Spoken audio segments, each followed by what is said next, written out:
اٹھا دو پردہ دکھا دو چہرہ کہ نور باری حجاب میں ہے زمانہ تاریک ہو رہا ہے زمانہ تاریک ہو رہا ہے کہ مہر کب سے نقاب میں ہے زمانہ تاریک ہو رہا ہے کہ مہر کب سے نقاب میں ہے۔ سبحان اللہ، کاش اعلیٰ حضرت کی نشار کے صدقے ہمیں بھی دیدار مصطفیٰ صلی اللہ تعالیٰ علیہ وسلم نصیب ہو جائے۔ اب بڑا ہی عجیب، بڑا ہی نرالا، عموماً نعتوں میں ایسا شعر نہیں ہوتا، مگر اعلیٰ حضرت تو اعلیٰ حضرت ہے نا۔ کیا لکھتے ہیں؟ جلی جلی بو سے اس کی پیدا ہے سوزش عشق چشم والا، کباب آہو میں بھی نہ پایا مزہ جو دل کے کباب میں ہے۔ یہ نعت میں کباب کا تذکرہ، یہ نعت میں کسی چیز کے جلنے کی بات، یہ اعلیٰ حضرت ہی ایسی بات لکھ سکتے ہیں۔ اب اس سے مراد کیا ہے؟ سوزش کس کو کہتے ہیں؟ جلن کو کہتے ہیں۔ چشمے والا سے مراد کیا ہے؟ عزت والی مبارک آنکھ۔ کباب آہو، آہو کسے کہتے ہیں؟ آہو ہرن کو کہتے ہیں۔ اب اعلیٰ حضرت کی بات ذرا سوچئے، دنیا میں لذیذ ترین گوشت جو ہے نا وہ ہرن کا گوشت کہا جاتا ہے۔ ہرن کے کباب one of the delicious food, دنیا کے خوبصورت ترین، دنیا کے لذیذ ترین کھانوں میں ہرن کے کباب کو کہا جاتا ہے۔ اب ہرن کے کباب کا تذکرہ اعلیٰ حضرت کہاں لے کر آئے ہیں، کس انداز میں لے کر آئے ہیں؟ یہ کمال اعلیٰ حضرت کا ہی ہے۔ اعلیٰ حضرت لکھتے ہیں کہ نبی پاک علیہ الصلوۃ والسلام کے جو آنکھوں کی چشمے والا کا جو عشق ہے نا، پیارے آقا کی آنکھوں کے میں اتنے عشق میں گرفتار ہوں کہ اس عشق کی جلن سے، اس عشق کی سوزش سے میرے دل سے جو ہے وہ جلنے کی بو نکل رہی ہے۔ یعنی یہ وہ بو ہے کہ میرا عشق میں دل جل رہا ہے۔ دیکھیں عشق میں دل جلتا ہے یہ بات تو ہے، لیکن اس جلن سے بو کا نکلنا، اور وہ بو کس وجہ سے ہے کہ نبی پاک علیہ الصلوۃ والسلام کی آنکھوں سے مجھے بے حد پیار ہے، وہ سوزش عشق چشمے والا ہے۔ تو اب کہتے ہیں یہ دل جل جل کر گویا کباب کی مانند ہو گیا۔ اور ایک بات لکھتے ہیں کہ اگر عشق رسول میں دل جل جائے اور جل کے کباب بن جائے نا تو کباب آہو میں بھی نہ پایا مزہ جو دل کے کباب میں ہے۔ اے دنیا کے ہرن کے کباب کے مزے لوٹنے والوں، نبی پاک کے عشق میں دل کو جلا کر دیکھو، یہ مزہ تمہیں اس سے بھی زیادہ مزہ دے گا۔ ایک اور جگہ اسی جلن کی، اسی آگ کی، اسی عشق کی بات کو کتنے پیارے نرالے انداز میں امام عشق و محبت سمجھاتے ہیں۔ کہتے ہیں اے عشق تیرے صدقے جلنے سے چھٹے سستے۔ اب چھٹنا سستا جو ہے اس کلام کی جب باری آئے گی تو انشاءاللہ شعر پر اور بھی کلام کریں گے، لیکن بڑی کمال کی بات، آپ نے ایک محاورہ سنا ہوگا کہ یار جان چھوٹی سستے چھوٹ گئے۔ اعلیٰ حضرت کہتے ہیں اے عشق تیرے صدقے جلنے سے چھٹے سستے، جو آگ بجھا دے گی وہ آگ لگائی ہے۔ ارے کبھی آگ نے بھی آگ کو بجھایا ہے، مگر کمال دیکھیں، عشق رسول کی آگ اگر دل میں لگ جائے تو وہ جہنم کی آگ کو بجھا دے گی۔ کیا بات ہے امام اہل سنت کی۔ اب اس شعر کو اب سمجھیے، بہت سارے اسلام بھائی یہ سوچتے ہیں جب یہ کلام میں شعر پڑھا جاتا ہے کہ اس کا مطلب کیا ہے، لیکن اب ذرا غور کیجئے، سرکار کی آنکھوں کے عشق میں مبتلا دل کو جلانے والے کا یہ شعر ہے۔ کیا لکھتے ہیں؟ جلی جلی بو سے اس کی پیدا ہے سوزش عشق چشمے والا، کباب آہو میں بھی نہ پایا مزہ جو دل کے کباب میں ہے۔ جلی جلی بو سے اس کی پیدا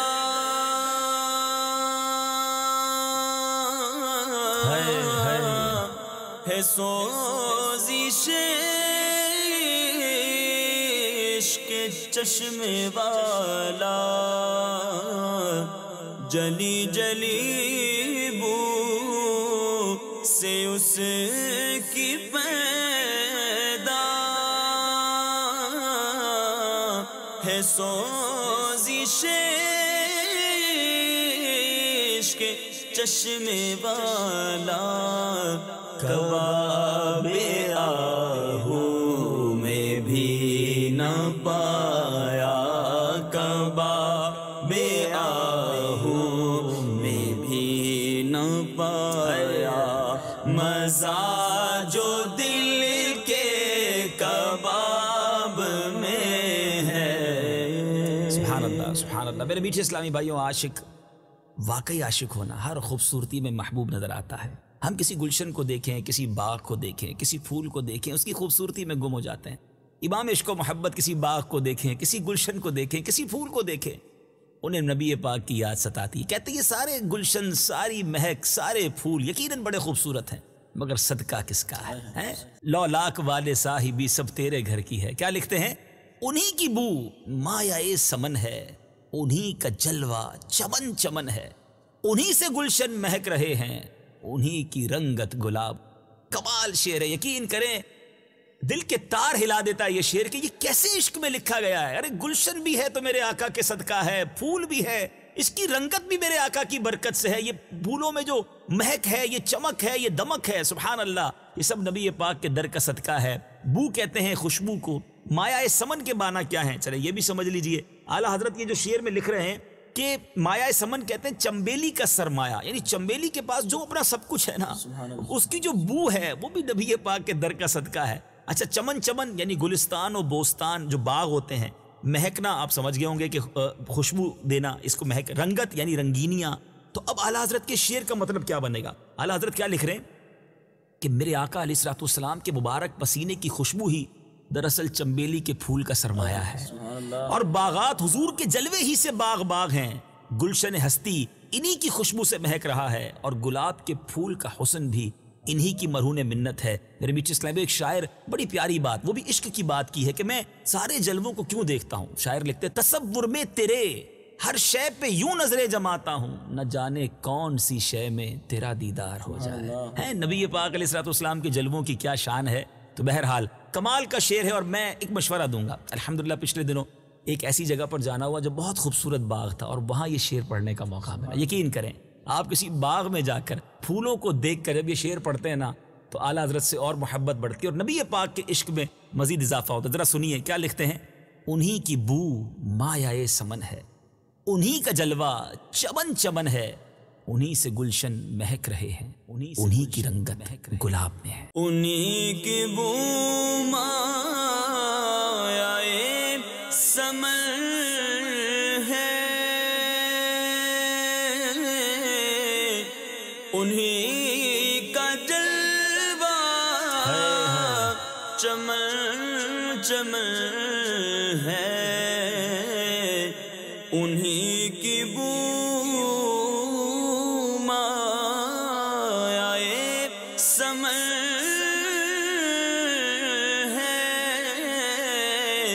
انہی کا جلوہ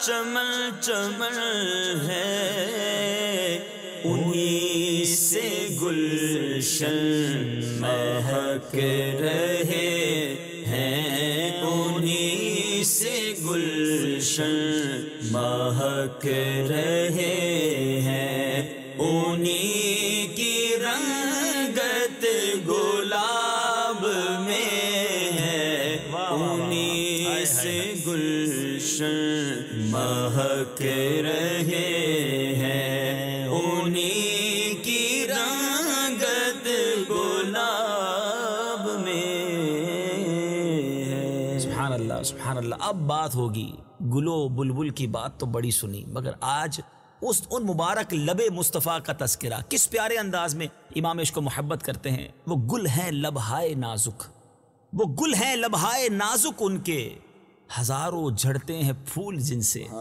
گلاب گلشن میں دیکھے بلبل، یہ دیکھ گلشن گلاب میں ہے۔ تھوڑا سا مشکل شعر ہے، لیکن اگر اس کو سمجھ لیں گے تو دل کی کلیاں اور کھل جائیں گی۔ کچھ مشکل الفاظ کہ پہلے کچھ معنی بتا دیتا ہوں۔ میٹھے اسلامی بھائی، اس میں ایک لفظ استعمال ہوا گل، گل کے معنی پھول ہیں، لبہائے یعنی اس کے مراد ہے ہونٹ، پیارے آقا کے ہونٹوں کا تذکرہ ہے۔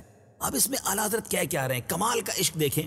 کہتے ہیں کہ نبی پاک علیہ الصلوۃ والسلام کے لبہائے مبارک کیسی عجیب شان رکھتے ہیں کہ گلاب کی پنکھڑیوں سے زیادہ بھی نرم و نازک ہیں، لیکن جب یہ لبوں کو حرکت دیتے ہیں، یعنی خود تو پھول ہیں ہی، پتلی پتلی گلے قدس کی پتیاں، ان لبوں کی نزاکت پہ لاکھوں سلام۔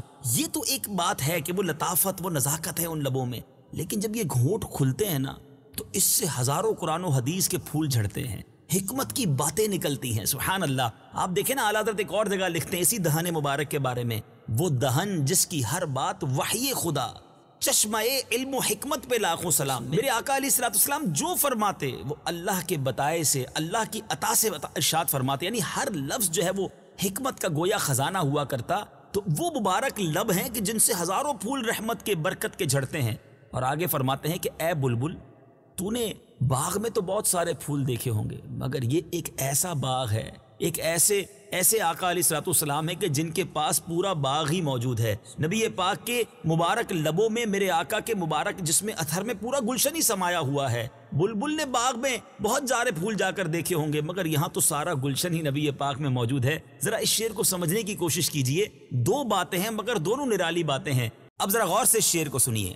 وہ گل ہیں لبہائے نازک ان کے، ہزاروں جھڑتے ہیں پھول جن سے. گلاب گلشن میں دیکھے بلبل، یہ دیکھ گلشن گلاب میں ہے. وہ گل ہے لبہائے نازک ان کے، ہزاروں جھڑتے ہیں پھول جن سے. وہ گل ہے لبہائے نازک ان کے، ہزاروں جھڑتے ہیں پھول جن سے. گلاب گلشن میں دیکھے بلبل، گلاب گلشن میں دیکھے بلبل، یہ دیکھے گلشن گلاب میں ہے. گلاب گلشن میں دیکھے بلبل، یہ دیکھے گلشن گلاب میں ہے. اللہ اللہ. امام اہل سنت نے اب جو دو اشعار عطا کیے ہیں کمال کے اشعار ہیں. ہم سب نے قبر میں جانا ہے، قبر میں جا کر منکر نکیر کا سامنا کرنا ہے. یہ وہ منکر نکیر کون سے فرشتے ہیں جو قبر میں سوال و جواب کرنے آئیں گے. اعلیٰ حضرت اپنے آقا کی بارگاہ میں کیا پیارے انداز میں التجا پیش کرتے ہیں. کھڑے ہیں منکر نکیر سر پر، نہ کوئی حامی نہ کوئی یاور. کھڑے ہیں منکر نکیر سر پر، نہ کوئی حامی نہ کوئی یاور. بتا دو آ کر میرے پیمبر کہ سخت مشکل جواب میں ہے. بریلی کے تاجدار کا عشق دیکھیے، نبی پاک سے ایک التجا کا انداز دیکھیے، بھروسہ دیکھیے کہ آقا اکیلا ہوں قبر میں، فرشتے بھی آ گئے ہیں، سوال بھی کر رہے ہیں، اور میرا وہاں کوئی رشتہ دار، کوئی حامی، کوئی دوست نہیں ہے آپ کے سوا. آپ کرم فرمائیے اپنے اس غلام پر. ساری زندگی آپ کی نعتیں پڑھتا رہا، ساری زندگی آپ کی یاد میں جیتا رہا. یا رسول اللہ آپ قبر میں تو کرم فرمائیے، اور جو سوالات ہیں اس میں میری مدد کیجیے. اعلیٰ حضرت اسی تصور کو اپنے ایک اور کلام میں بڑے پیارے انداز میں نبی پاک کی بارگاہ میں التجا کرتے ہیں. یا رسول اللہ اہل عمل کو ان کے عمل کام آئیں گے. میرا ہے کون تیرے سوا اہل خبر، وہ سختیاں سوال کی وہ صورت محیب، تکتا ہے بے کسی میں تیری راہ لے خبر. میرے میٹھے اسلامی بھائیو، یہ انداز ہے اعلیٰ حضرت کا کہ اپنے آقا علیہ الصلوۃ والسلام کی طرف فریاد کر رہے ہیں. آج کے دور کے ایک شاعر نے لکھا نا، میں قبر اندھیری میں گھبراؤں گا جب تنہا، امداد میری کرنے آ جانا میرے آقا.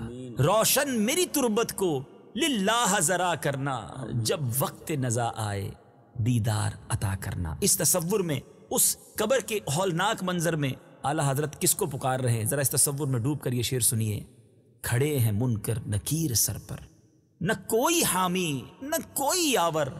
بتا دو آ کر میرے پیمبر کہ سخت مشکل جواب میں. کھڑے ہیں منکر نکیر سر پر،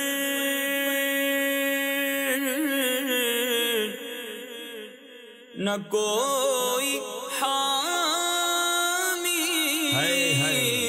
نہ کوئی یاور. کھڑے ہیں منکر یا رسول اللہ،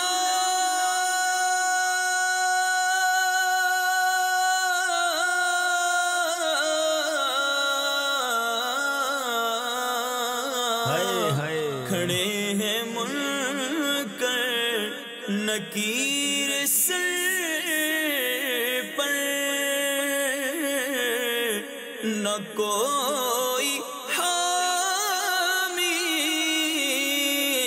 نہ کوئی یاور، بتا دو آ کر میرے پیمبر، بتا دو آ کر میرے پیمبر کے سخت مشکل جواب میں ہے، بتا دو آ کر میرے پیمبر کے سخت مشکل جواب میں ہے۔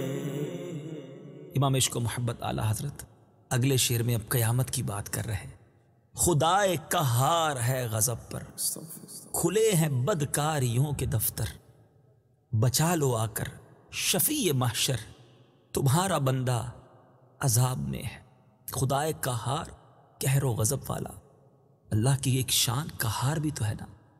اللہ تبارک و تعالیٰ کے سامنے بدکاریوں یعنی گناہوں کے دفتر مانے رجسٹر کھل گئے ہیں۔ یا رسول اللہ، میرا نامہ اعمال رب کی بارگاہ میں کھل گیا ہے، آج میری کوئی مدد کرنے والا نہیں، رب اپنی شان قہاری پر ہے، میری بدکاریاں اتنی ہیں کہ اگر فیصلہ سنا دیا گیا تو جہنم کے سوا میرا کوئی ٹھکانہ نہ ہوگا۔ آقا بس آپ کی راہ تک رہا ہوں۔ کیا لکھتے ہیں؟ بچا لو آ کر شفیع محشر، آپ ہی تو شفاعت کرنے والے ہیں۔ یا رسول اللہ کہاں ہیں آپ؟ تمہارا بندہ عذاب میں ہے، اگر آپ نہ آئے تو مارا جاؤں گا۔ امام عشق و محبت اعلی حضرت کے برادر مولانا حسن رضا خان صاحب کیا خوبصورت انداز میں اسی قیامت کے نقشے کو کس طرح بیان کرتے ہیں کہ کوئی قریب ترازو، کوئی لبے کوثر، کوئی صراط پہ ان کو پکارتا ہوگا، کسی کو لے کے چلیں گے فرشتے سوئے جہیم، یعنی کسی کے بارے میں حکم دے دیا جائے گا کہ جہنم میں لے جاؤ، وہ ان کا راستہ پھر پھر کے دیکھتا ہوگا کہ آقا کرم فرما دے شاید پھر بچا لیں گے۔ میرے میٹھے اسلامی بھائیوں، نبی پاک کا حال کیا ہوگا اس دن؟ ہزار جان فدا، نرم نرم پاؤں سے پکار سن کے اسیروں کی دوڑتا ہوگا۔ میرے آقا دوڑ رہے ہوں گے، اپنے غلاموں کی پکار سن کر انہیں بچانے کے لیے دوڑتے ہوں گے۔ لکھتے ہیں عزیز بچے کو ماں جس طرح تلاش کرے، خدا گواہ یہی حال آپ کا ہوگا۔ جس طرح ماں سے بچہ بچھڑ جائے، کس طرح وہ ماں تلاش کرتی ہے آقا اپنے غلاموں کو، اس طرح تلاش کر رہے ہوں گے۔ اعلیٰ حضرت اسی آقا کو گویا دہائی دے رہے کہ یا رسول اللہ قیامت کے دن بھول نہ جائیے گا، اتنا بدکار ہوں اور اللہ کی بارگاہ میں اگر نامہ اعمال کھل گیا تو مارا جاؤں گا۔ شفیع محشر آپ میرے عیبوں پر پردہ ڈالے رکھیے گا۔ ایک اور شعر میں ہمیں دلاسا ملتا ہے نا کہ آج جو عیب کسی پر نہیں کھلنے دیتے، آج جو عیب کسی پر نہیں کھلنے دیتے، کب وہ چاہیں گے میری حشر میں رسوائی ہو۔ مولانا حسن رضا خان صاحب اس شعر میں بھی ہمیں سمجھا رہے ہیں کہ آقا سے لو لگائے رکھو، وہ انشاءاللہ وہاں بھی اپنے دامن سے پردہ ہمارے عیبوں پر پردہ ڈال دیں گے۔ اعلیٰ حضرت کیا لکھتے ہیں؟ خدائے قہار ہے غضب پر، کھلے ہیں بدکاریوں کے دفتر، بچا لو آ کر شفیع محشر، تمہارا بندہ عذاب میں ہے۔ خدائے قہار ہے غضب پر،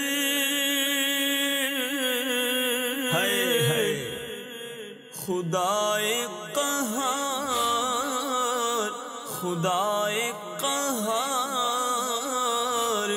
ہے غضب پر، کھلے ہیں بدکاریوں کے دفتر، خدائے قہار ہے غضب پر، کھلے ہیں بدکاریوں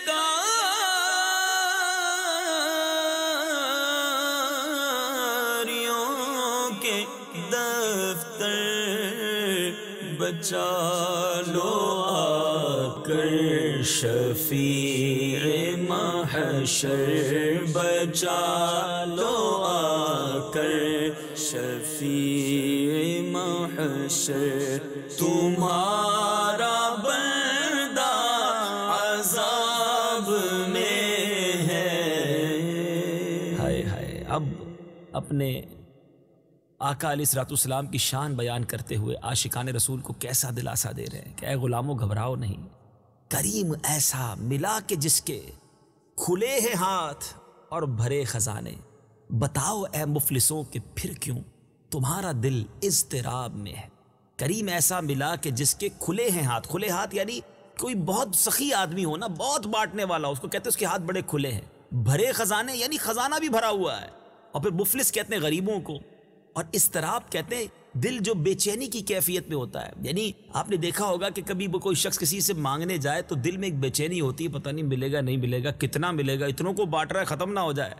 اچھا کسی کی دل بڑا ہوتا ہے، پیسے نہیں ہوتے، مال نہیں ہوتا، نعمتیں نہیں ہوتی، جی تو چاہتا ہے بہت کچھ بانٹوں مگر ہوتا ہی نہیں، تو دل بڑا ہونا، سخاوت دل میں ہونا بڑی اچھی بات ہے، لیکن نعمتیں ہی نہ ہو تو کیسے بانٹے گا؟ مگر نبی پاک کا در کیسا ہے، کریم ایسا، میرے آقا ایسے کریم ہیں، ہمیں ملے ایسے آقا ہیں کہ جن کا ہاتھ بھی کھلا ہے اور خزانے بھی بھرے ہیں، کیونکہ اللہ تعالیٰ نے اپنے خزانوں کا مالک انہیں بنا دیا نا۔ تمام جہانوں کے خزانوں کی کنجیاں، احادیث کا مضمون ہے کہ اللہ نے انہیں عطا فرمائی۔ ایک اور جگہ مولانا حسن رضا خان صاحب لکھتے ہیں نا، کنجی تمہیں دی اپنے خزانوں کی خدا نے، محبوب کیا مالک و مختار بنایا۔ تو میرے آقا علیہ الصلوۃ والسلام کو یہ سب کچھ رب نے عطا کیا، تو کریم ایسا ملا کہ جس کے کھلے ہیں ہاتھ اور بھرے خزانے۔ پھر اے غریبوں کیوں گھبرا رہے ہو، پھر کیوں اضطراب میں ہو؟ آقا کے در سے مانگو، وہ جھولی کو بے شمار بھرتے ہیں۔ ایک اور جگہ اعلیٰ حضرت سمجھاتے ہیں نا کہ مانگیں گے مانگے جائیں گے، منہ مانگی پائیں گے۔ کیوں؟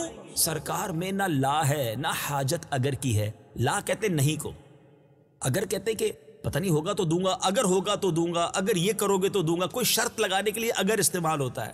نہیں نہیں، نبی پاک کے در سے جو ہے نہ لا ہے نہ اگر ہے، جو مانگو گے مل جاتا ہے۔ ایک اور شعر میں لکھتے ہیں نا، واہ کیا جود و کرم ہے شہ بطحا تیرا، نہیں یعنی لفظ نہیں سنتا ہی نہیں مانگنے والا تیرا۔ تو کیا بات ہے میرے آقا علیہ الصلوۃ والسلام کی شان کی اور ان کے خزانوں کی، ان کی عطاؤں کی۔ ذرا غور سے سنیے، کریم ایسا ملا کہ جس کے کھلے ہیں ہاتھ اور بھرے خزانے، بتاؤ اے مفلسوں کہ پھر کیوں تمہارا دل اضطراب میں ہے۔ کریم ایسا ملا کہ جس کے کھلے ہیں ہاتھ اور بھرے خزانے، کریم ایسا ملا کہ جس کے کھلے ہیں ہاتھ اور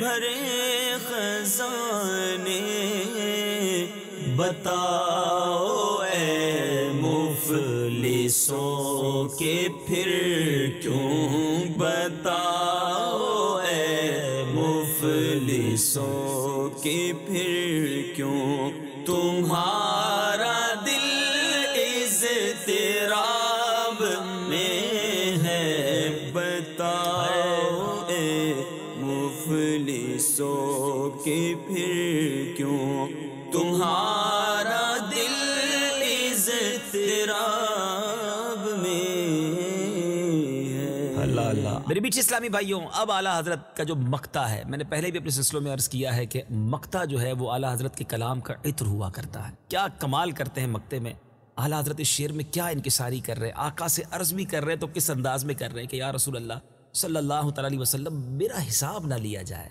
حساب تو اس کا لیا جائے جو کچھ جواب دینے کے قابل ہو۔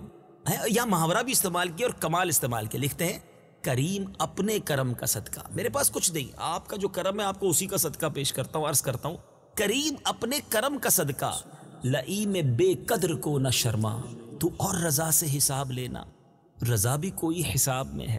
اس کا مطلب کہ لئیم کہتے ہیں بالکل ہی جو گھٹیا ہو، بالکل کس کی ویلیو نہ ہو، بے قدر یعنی بے حیثیت، کہتے ہیں یا رسول اللہ آپ کو اپنے کرم کا صدقہ، مجھ جیسے بے قدر بے وقعت سے کیا حساب لینا، مجھے اور نہ شرمائیے، کیونکہ آپ نے اگر مجھ سے حساب لیا گیا تو شرمندہ ہی ہونا نا، اب تو ہے ہی کچھ نہیں میرے پاس جواب دینے کو، تو اور رضا سے حساب لینا. اب اور حساب کتاب نہ ہو میرے ساتھ. رضا بھی کوئی حساب میں ہے. یہ محاورہ ہے کہ یہ کوئی حساب میں نہیں ہے تو کسی حساب میں نہیں ہے نا.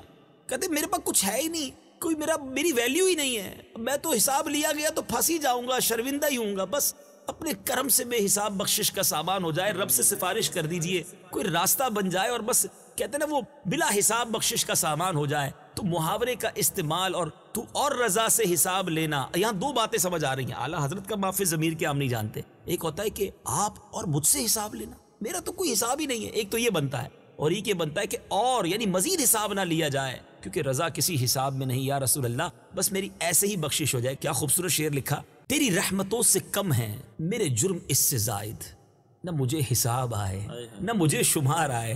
مجھے حساب کتاب نہیں آتا, بس مجھے ایک بات پتا ہے کہ میرے جرم جو ہے نا یا اللہ تیری رحمت سے کم ہے. مجھے اتنا حساب آتا ہے کہ یا اللہ تیری رحمت کے آگے میرے جرم کچھ نہیں, مجھے اس کے علاوہ کوئی حساب کوئی شمار نہیں آتا.